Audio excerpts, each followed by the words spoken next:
The political self. Introduction. The study of the political self invites us to see politics not as something outside of ourselves, but as a dimension of who we are. Our opinions, loyalties, activism, and even our silences reflect a political identity that is always in dialogue with others. In classrooms, families, workplaces, and communities, we are constantly forming and reforming our political selves. This lesson explores the theories behind this process, the social institutions that shape it, the contemporary examples that illuminate it, and the threats it faces from authoritarianism in our time. Theoretical foundations of the political self. The political self is not a static or isolated identity, but a dynamic and evolving dimension of who we are. It is shaped through social interaction, cultural institutions, and the media landscapes we inhabit. Several foundational theories help explain how our political identity is formed, negotiated, and expressed. One of the earliest perspectives comes from Charles Horton Cooley's Looking Glass Self. According to Cooley, we construct our sense of self by imagining how others perceive us. Applied to politics, this means our political identity is not only about what we believe, but also about how we think others see those beliefs. For instance, a college student who joins a climate change protest may view themselves as civic-minded and progressive because their peers admire activism.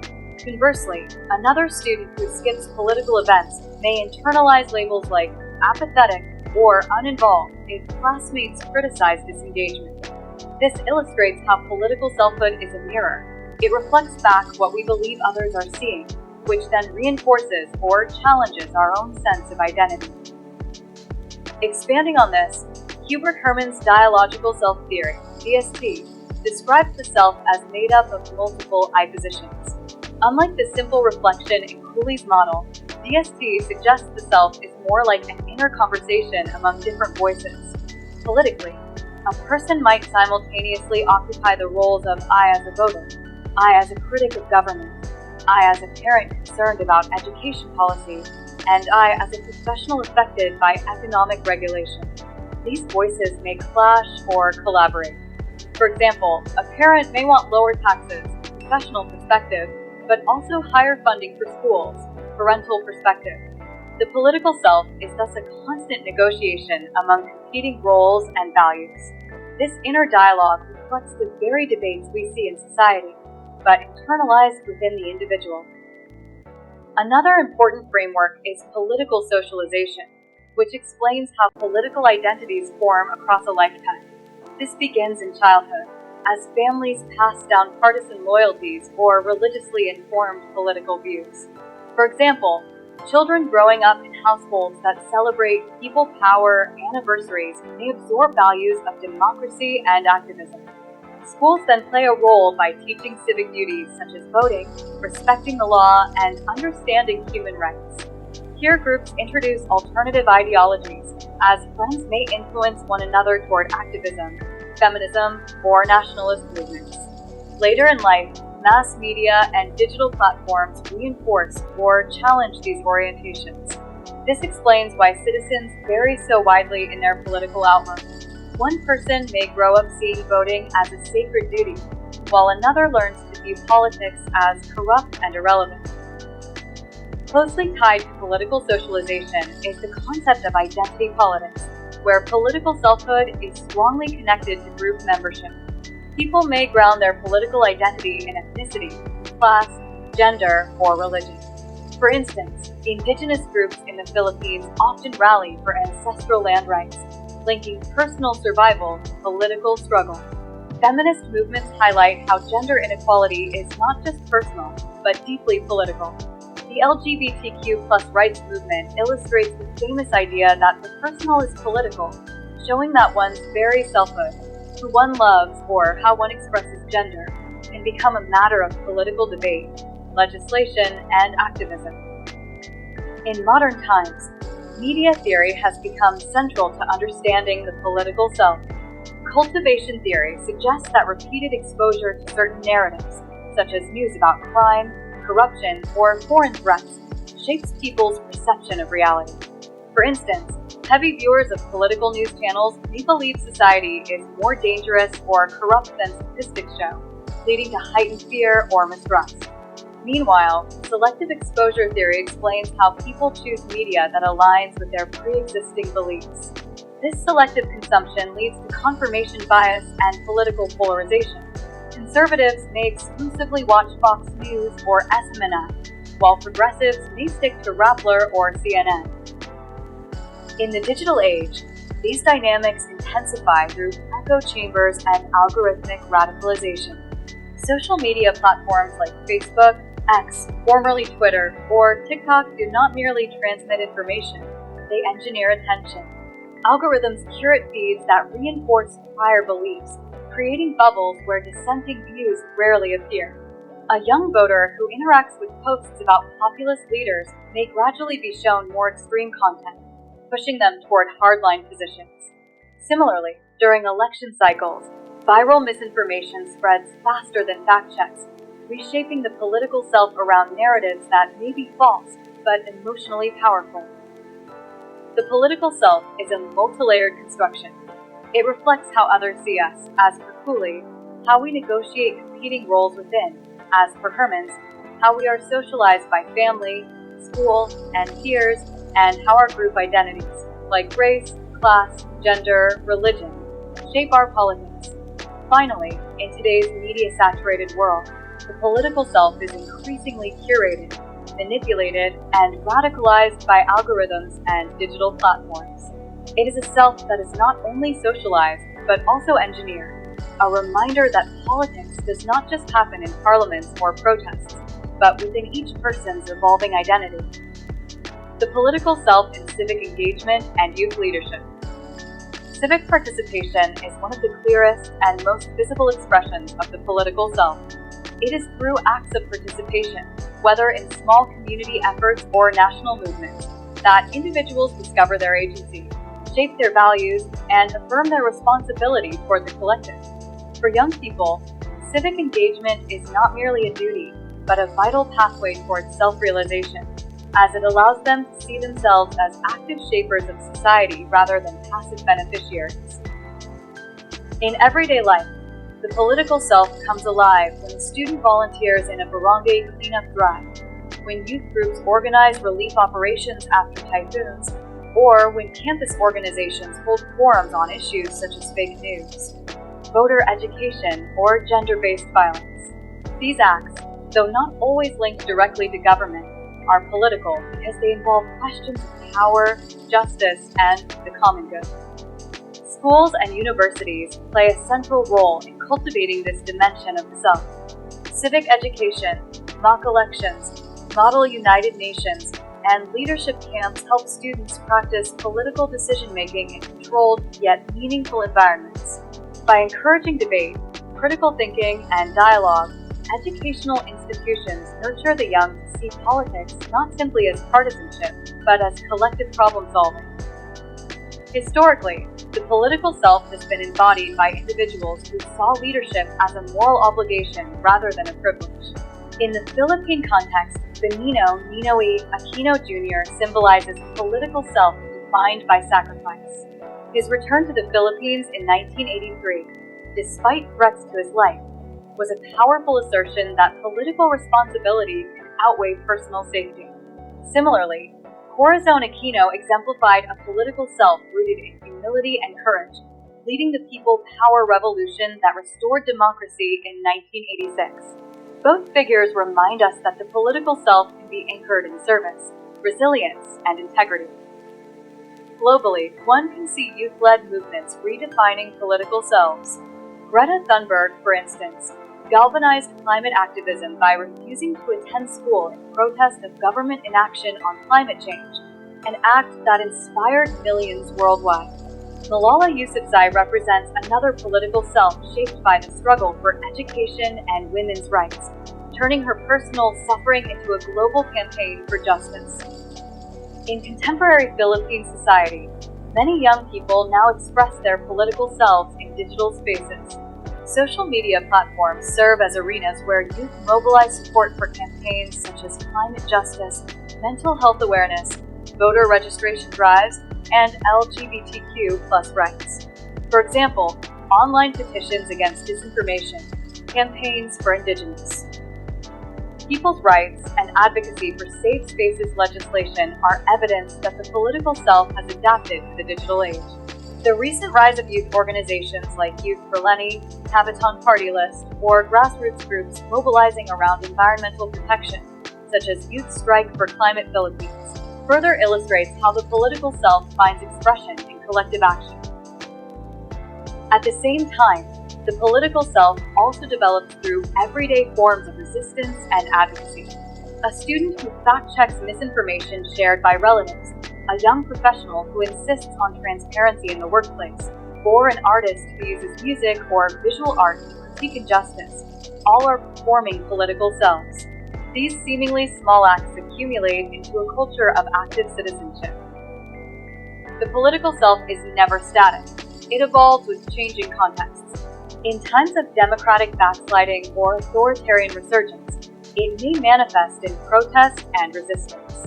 In moments of peace and stability, it may take the form of institution building, community development, or policy advocacy. What remains constant is that the political self is always relational. It is defined by how one positions oneself to save its power, justice, and the collective good. Contemporary examples of ethical political selves in the Philippines. Recent Philippine leaders illustrate how political identity shapes governance in profound ways. Nico Soto, the young mayor of Pasig City, has become a widely cited model of ethical leadership. His emphasis on transparency, digitalization of government transactions, and participatory consultations signals a political self that rejects traditional patronage and dynastic politics. For instance, his introduction of an online procurement system reduced opportunities for corruption while giving citizens a clear window into how public money is spent. This shows how a political self rooted in accountability and reform can reshape public trust in local government. Similarly, Baguio City Mayor Benjamin Magalong offers another instructive case. As a former police general who once headed the investigation into the 2015 Mamasapano clash, his reputation was forged in high-stakes national events. In his political career, he carried over this identity, advocating for good governance beyond politics. His insistence on transparency in city hall transactions, even at the cost of clashing with entrenched political actors, illustrates how a political self can embody courage, integrity, and the will to confront vested interests. His anti-corruption campaigns, although controversial, highlight that ethical political selves are often tested by resistance from those benefiting from the status quo. Another compelling figure is former Vice President and current Naga City leader Lenny Robredo. Her political self reflects humility, grassroots connection, and inclusion throughout her tenure. She emphasized participatory governance, notably through her Angat Buhay anti-poverty program, which partnered with NGOs and private sectors to reach marginalized communities. Her willingness to adapt and adopt best practices from other local governments reveals a political self not trapped in pride or ideology, but open to learning for the sake of collective progress. Her brand of leadership resonates with the idea of servant leadership, where authority is defined less by power and more by service to others. Beyond these figures, other local leaders also demonstrate the emergence of ethical political selves.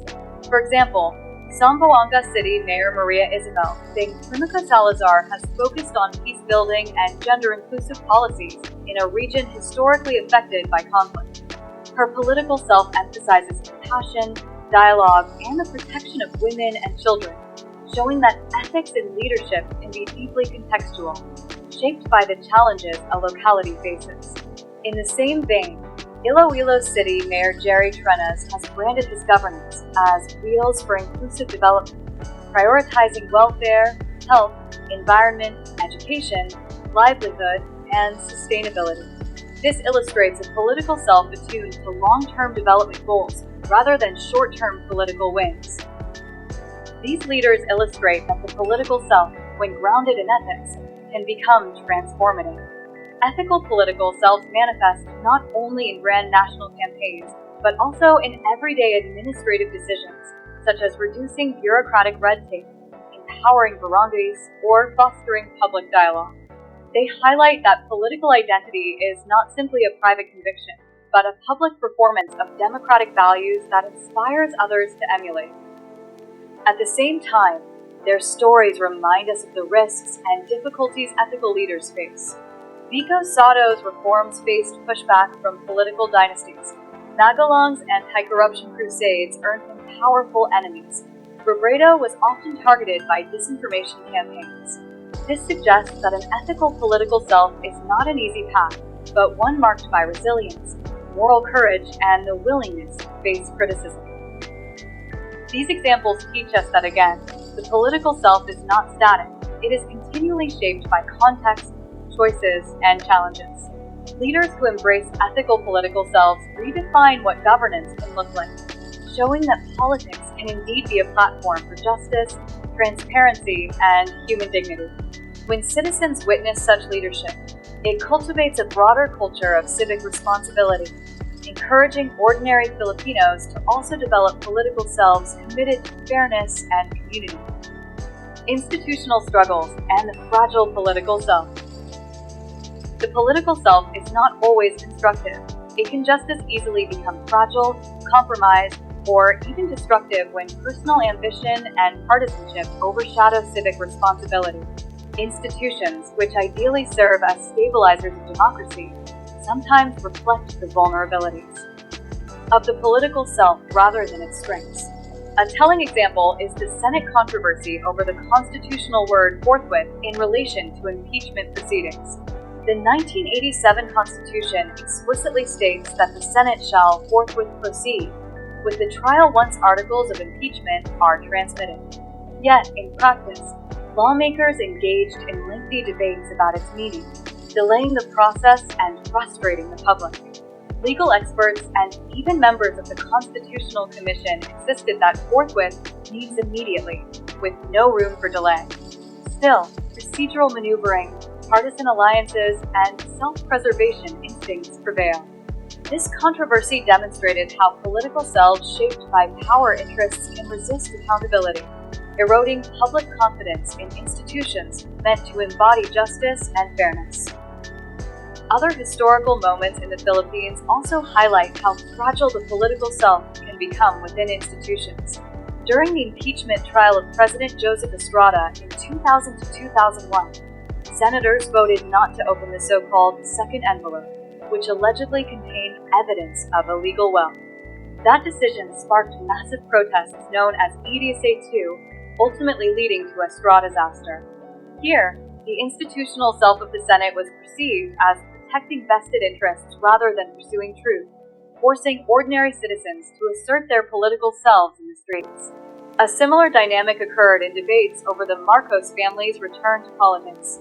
Legal loopholes, institutional silence, and selective enforcement of anti-corruption laws illustrated how fragile institutions could enable dynastic power despite historical memory of dictatorship and plunder. Beyond impeachment, institutional struggles also appear in the judiciary. For instance, the removal of Chief Justice Maria Lourdes Sereno in 2018 through a quo warranto petition, rather than the constitutionally mandated impeachment process, drew criticism from many legal scholars. The move was seen not only as a legal maneuver, but also as an example of institutional weakness, allowing political interests to weaponize the law against an independent branch of government. Such events underscore that the political self, when shaped more by loyalty and expediency than principle, threatens democratic norms. Yet, against these struggles, civil society organizations and advocacy groups embody alternative political selves focused on democratic integrity. Groups like the Legal Network for Truthful Elections, LENTE, provide legal aid during elections, monitor vote buying, and empower citizens to defend their suffrage rights. Their work demonstrates how the political self can flourish outside formal office through grassroots vigilance. At the regional level, the Asian Network for Free Elections, ANFREL, extends this mission across Asia, deploying election observers, conducting research, and lobbying for reforms that strengthen democratic processes. These organizations illustrate how citizens, lawyers, and advocates can construct political selves that challenge institutional complacency and defend accountability. Examples abound in Philippine history. The 1986 People Power Revolution itself was a manifestation of collective political selves, rejecting authoritarian rule and demanding a return to democracy. More recently, groups like Bantay Naka Coalition have campaigned against corruption, while Agbayan Youth and other student movements have mobilized against threats to press freedom, disinformation, and authoritarian tendencies. Their existence shows that when institutions falter, citizens can still reassert the ideals of transparency, fairness, and justice. Institutional struggles remind us that democracy is fragile because the political selves who inhabit institutions are human, susceptible to fear, ambition, and compromise. But this same fragility also creates opportunities for alternative selves to emerge: watchdog groups, civic movements, and reform-oriented leaders who counterbalance institutional weaknesses. The survival of democracy depends not just on laws or offices, but on how individuals choose to shape their political selves towards self-interest or toward the common good. The dangers of authoritarian political selves. While democratic contexts nurture openness and participation, authoritarian systems cultivate fear, obedience, and conformity.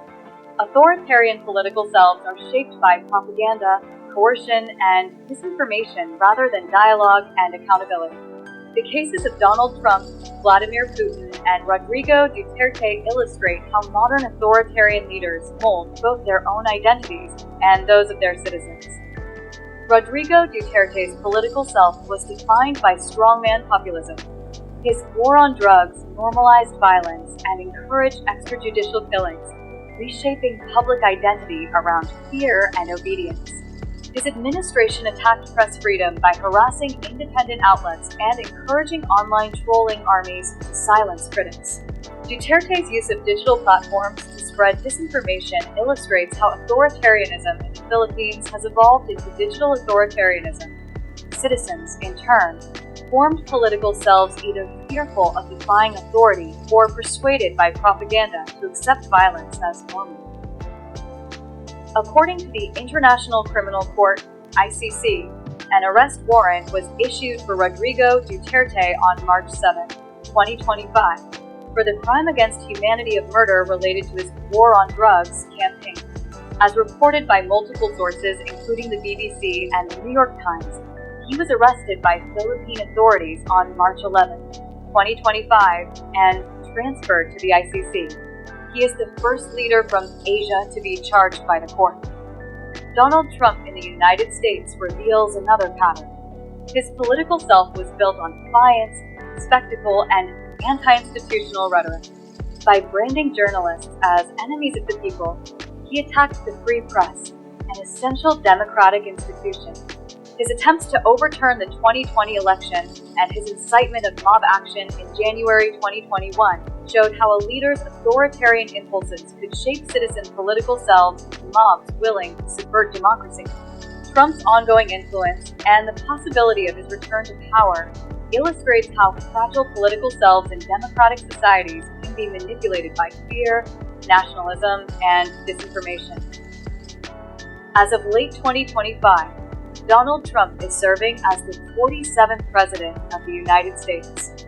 Recent news, as reported by the Associated Press, includes a rapid-fire review by the Supreme Court of the sweeping tariffs, which were previously deemed illegal by lower courts. Regarding his connection to Jeffrey Epstein, congressional Democrats, as reported by The Guardian and the Associated Press, have released a sexually suggestive birthday note purportedly signed by Trump to Epstein. While Trump has denied writing the note, the release has reignited scrutiny of their past relationship. Vladimir Putin of Russia represents a long-term, deeply entrenched authoritarian self. His regime has consolidated power by silencing opposition, controlling media narratives, and using digital propaganda to shape how Russians see the world. Putin's political self is constructed as the defender of national pride and sovereignty, but it demands conformity, suppresses dissent, and equates criticism with treason. Russian citizens under his leadership often develop political selves centered on survival, silence, or complicity, demonstrating how authoritarianism reshapes civic identity over decades. The war on Ukraine, which began with a full-scale invasion in February 2022, continues to be a central part of Vladimir Putin's legacy. As reported by multiple news outlets, including the Washington Post, the conflict remains ongoing with Russian forces continuing to press forward in some areas, while Ukrainian forces have engaged in a cross-border offensive into Russia's Kursk region. According to The Guardian, Western sanctions have inflicted pain on the Russian economy, but have not stopped the Kremlin's aggression. In a recent speech, Putin, as reported by the Associated Press, stated that any foreign military troops deployed to Ukraine would be considered a legitimate target for destruction. Across these examples, common features of authoritarian political selves emerge: the weaponization of crises to justify extraordinary measures, the use of digital tools to manipulate public opinion, and the erosion of independent institutions. Citizens under authoritarian leaders risk losing their capacity for critical reflection and active participation, as fear and propaganda replace pluralism and debate.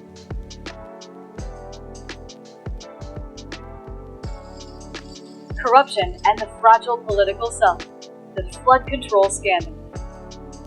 One of the most pressing illustrations of the fragile political self in the Philippines today is the unfolding scandal surrounding flood control projects. These infrastructure initiatives, essential for climate resilience and disaster mitigation, have instead become fertile ground for systemic corruption, reflecting how political institutions can distort the common good in favor of private gain. Since 2016, allocations for flood control projects have ballooned. According to the Philippine Star, the Department of Public Works and Highways, DPWH, received 58.9 billion Cuban pesos in 2016, already a significant leap from 42.2 billion Cuban pesos in 2015.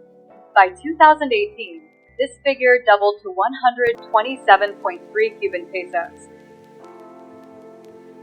Billion, and in recent years it has soared to 182.9 billion Cuban pesos, 2023, 244.5 billion Cuban pesos, 2024, and 248 billion Cuban pesos, 2025.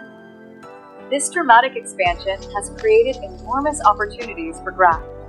Finance Secretary Ralph Recto reported that between 42.3 billion Cuban pesos and 118.5 billion Cuban pesos is lost annually to anomalous practices, representing 25% to 70% of project funds, as per the Philippine Star.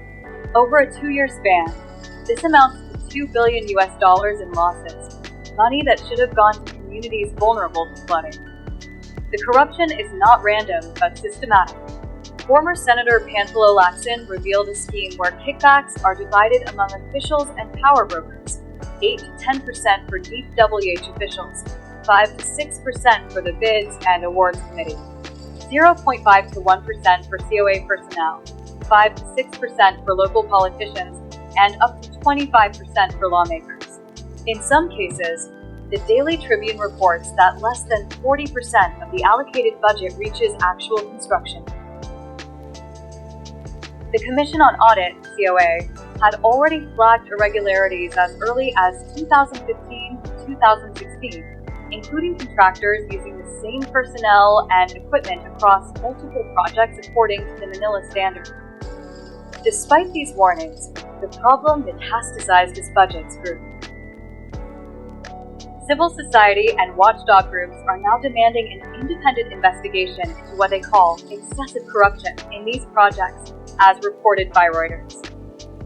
Meanwhile, explosive testimonies have begun to identify lawmakers and officials allegedly involved, as per the Associated Press news.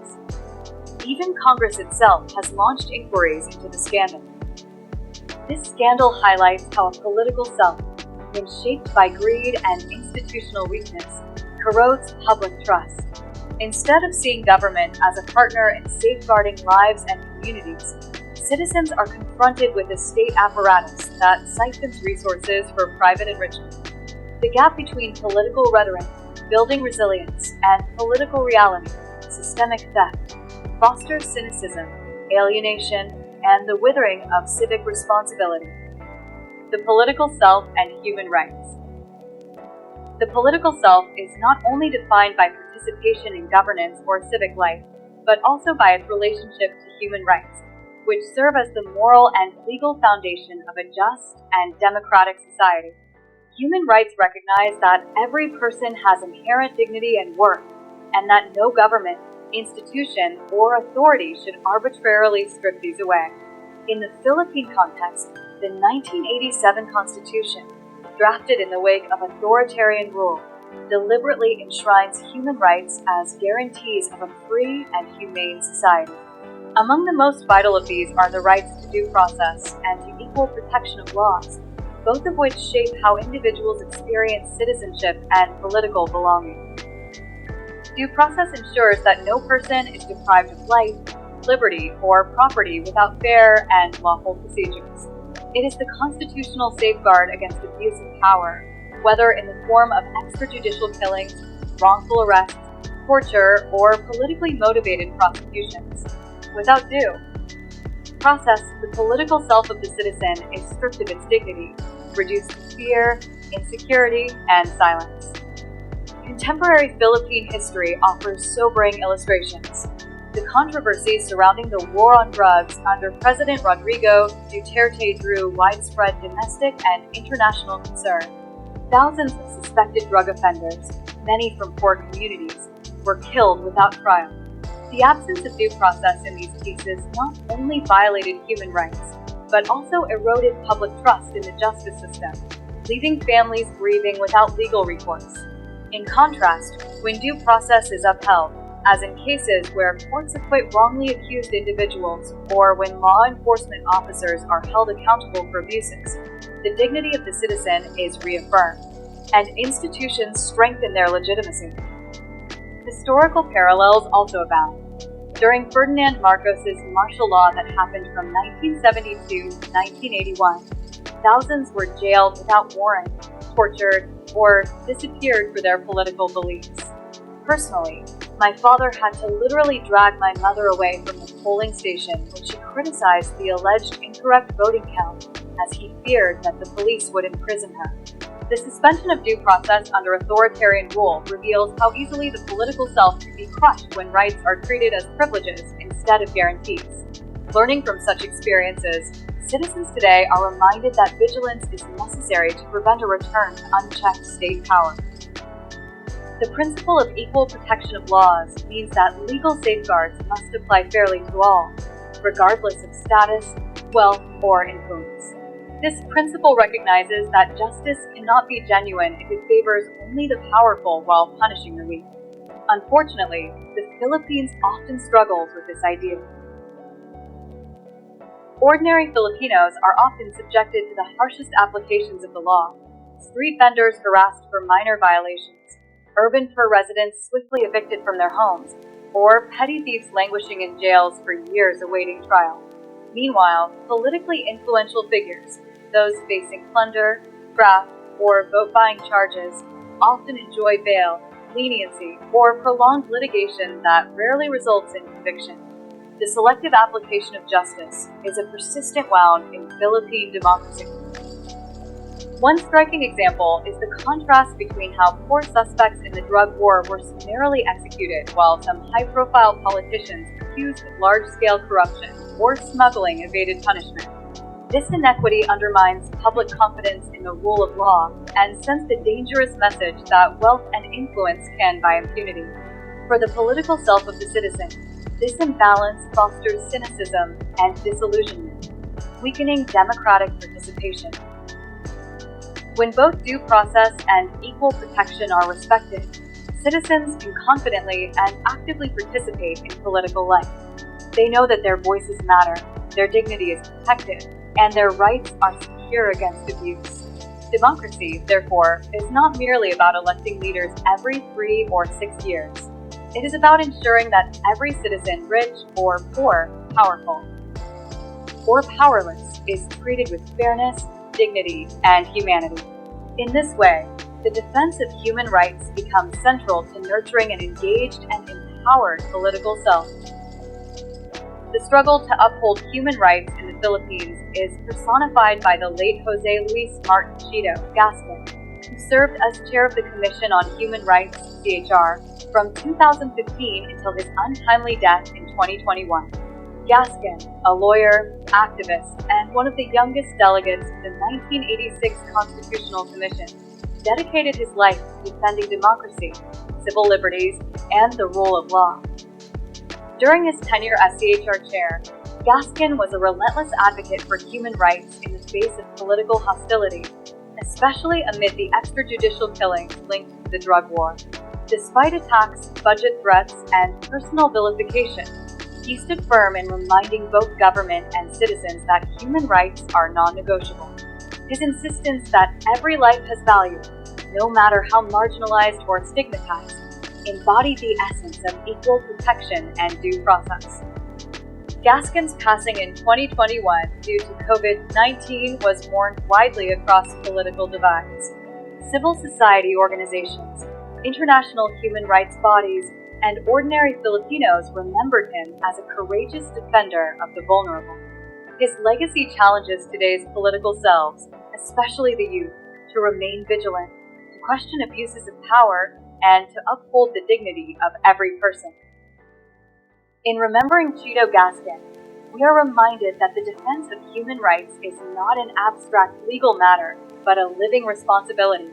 His life demonstrates that the political self is at its strongest when it is aligned with the principles of justice, compassion, and equality. Conclusion: the political self is not just a dimension of identity, it is a compass that guides how we live, serve, and lead within a community. It is first shaped at home and in school, strengthened by the media we consume, tested within the halls of institutions, and ultimately revealed in our choices as citizens. When nourished by democratic values, the political self blossoms into responsibility, accountability, and the courage to act for the common good.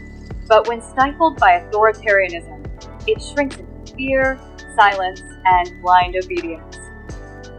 In the Philippine experience, we have seen both faces of this reality.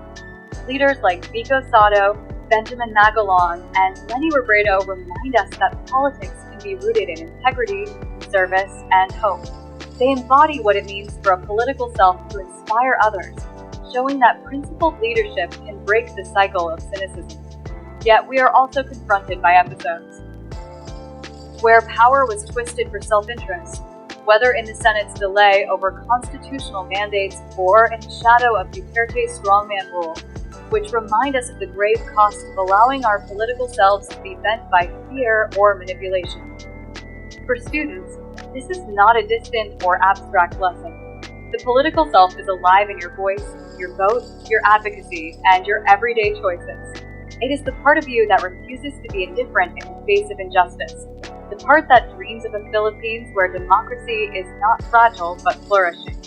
To nurture your political self is to claim your place in history, not as a passive observer, but as an active builder of a freer, more humane society. As the late Chito Gascon, a tireless defender of democracy and human rights, once reminded us, the revolution you aspire for is out there on the horizon. It's something you never give up on.